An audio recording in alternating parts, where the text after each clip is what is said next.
the same. But the present issue that has engulfed Nepal, I somehow say that it is even beyond politics. The border dispute between Nepal and India. On an optimistic note, I would prefer to call it as a misunderstanding on our neighbor's part. It's not even dispute.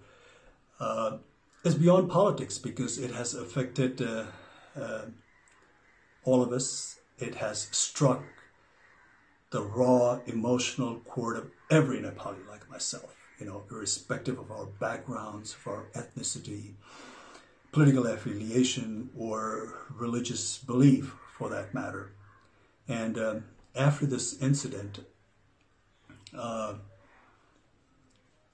most Nepali feel that their pride has been scarred heavily, and the very foundation of being a citizen of an independent, sovereign nation has been, heavily shaken.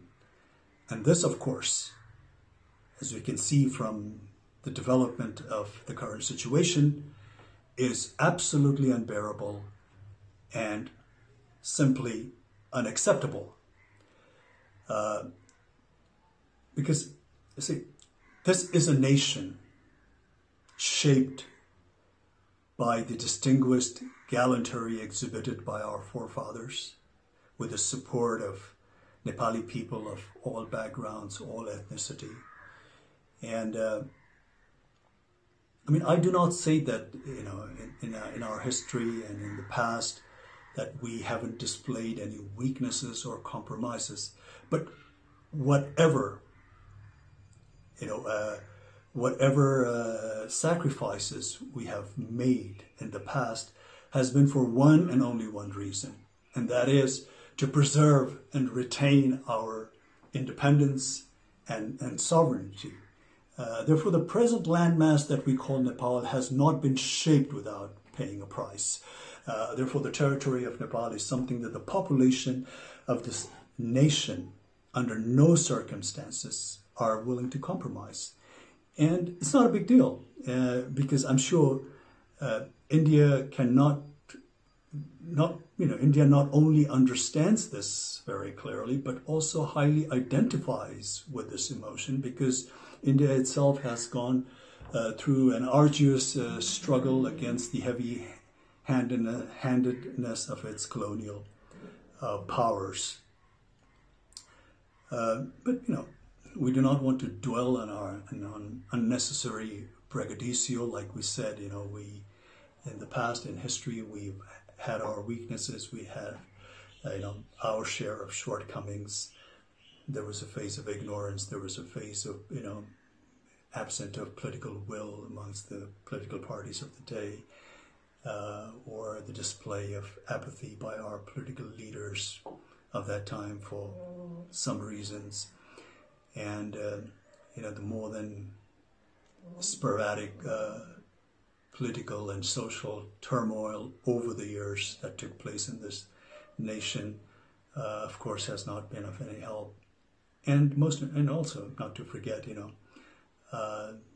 the friendly cooperation that we have extended to our neighbors, taken undue advantage of. But then again, now the time has, of course, evolved, the time has changed, and the population of Nepal, especially the youth, is, of course, not that of 1816 or 1857 or 1923, or for that matter, not even 1950 or 1962. The way the current scenario that has developed, clearly establishes that the population of this country are not going to accept any form of injustices lying down. Therefore, this time around, it's not even enough to appease the incumbent government alone, because this issue has been so passionately embraced also by the people of Nepal, that unless they think that they have been dealt justly, and fairly. I, sadly and regretfully have this intuition that this bone of contention between the two countries is going to persist. And this sort of, a deadlock between two neighboring nations who for such a long time in history have shared common values, common culture, tradition, religious belief to a large extent, is going to affect not only the two nations concerned, but also going to hamper the progress and rob the much needed peace in this region. Therefore, in recent news, when I hear that, when India cries wolf vehemently, denouncing China, not showing respect to the sovereignty of India, and proclaims how China does not care for India's national or territorial integrity, it just seems like a case of pot calling the kettle black. And and India, for no doubt, India today is being a powerful country, not only of this region, but also a force that is to be recognized and respected globally, needs to project or show some kind of magnanimity befitting the stature of such a nation, especially when it comes to its friendly neighbors. But Nepal basically only wants fair deal based on fact and statistics. It is only demanding to have what truly belongs to her, not more, not less. Nepali people will always want cordial, lasting relations with India. Whenever Indian government had extended some warmth of friendship, Nepali people have always reciprocated with open heart. I recalled the very first visit of Honorable Prime Minister of India, Mr. Modi, to Nepal as a Prime Minister. And, the warmth and the fraternal affections and the goodwill was so infectious that Modi ji stepped out of his motorcade and went amongst the elated bystanders, to the bewilderment of 3 or 5 layers of security that was provided to him. The crowd not only spontaneously cheered and showered him with all kinds of praise, but treated him like a rock star. And to be honest, to be frank, I have yet to see that kind of reception meted out to our own leaders so spontaneously and voluntarily by the crowd of Nepal. But then again, unfortunately, the exhilaration met with an untimely death when Prime Minister Modi's government imposed trade blockade during the aftermath of 2015 devastating earthquake. This has left a deep wound, at least to this generation of Nepali people. Therefore, time and again, this untimely blockades and with lopsided treaties and agreements and unresolved border disputes, and not to mention taking advantage of the weakness of our political leaders, has a repercussion of which, befalls this nation and its people. Therefore, the current step that India has taken vis-a-vis Limpiadhura and Lipu Lake has in some way come as the last straw on the camel's back.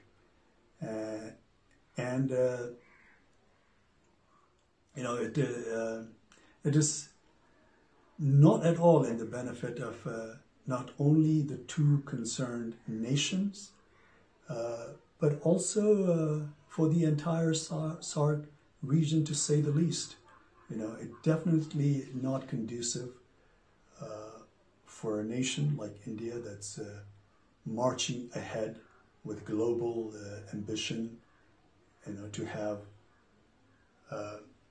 more than a share of neighbors that it has a hostile, relationship with. And the hostility looming in the air need not to persist, because anger and malice is going to take us nowhere.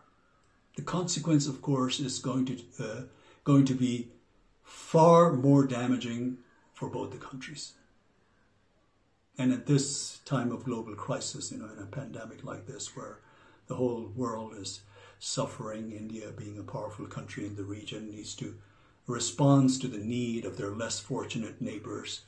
And this kind of action will only raise the level of India in the international arena to the next level. And as one Indian politician, a seasoned Indian politician, rightly foresees, India as a development power, and its rise is being linked to its ability to provide governance solution to the development needs to countries in Asia and Africa.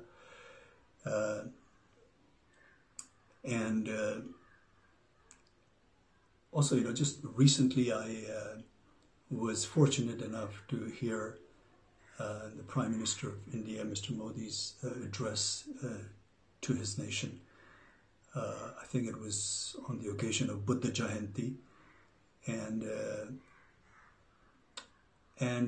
he said something like, I would like to roughly quote what he said.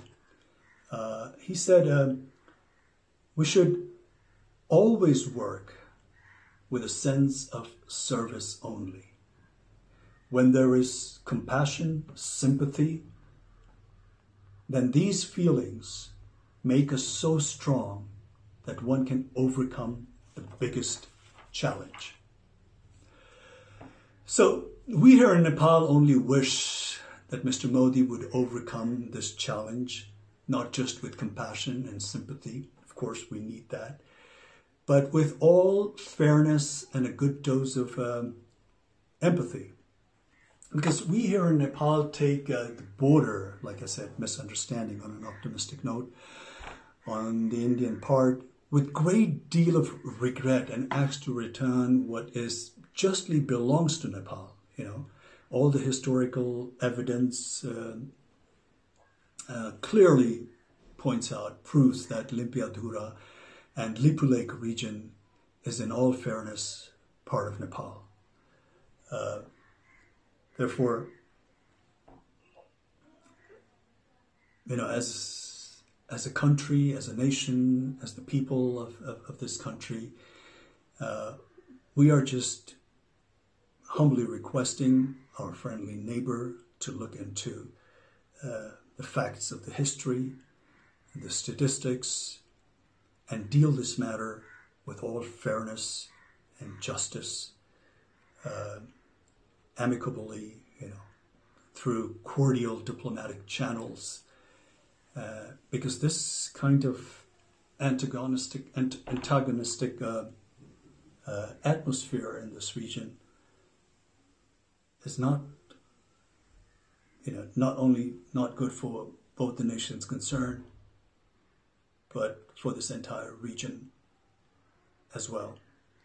I am sure, despite few ups and downs and challenging moments here and there, basically India and Nepal share a relationship that is probably unmatched anywhere else in the world. And